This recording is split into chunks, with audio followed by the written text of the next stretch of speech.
C Joseph Vijay எனும் நான்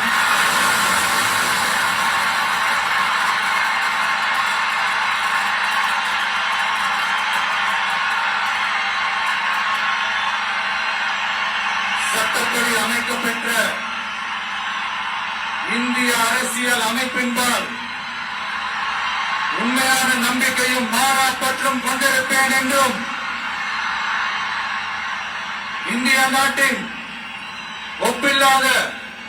முழு முதல் ஆட்சியையும் ஒருமையையும் நிலை நிறுத்துவேன் என்றும் தமிழ்நாட்டு அரசின் முதலமைச்சராக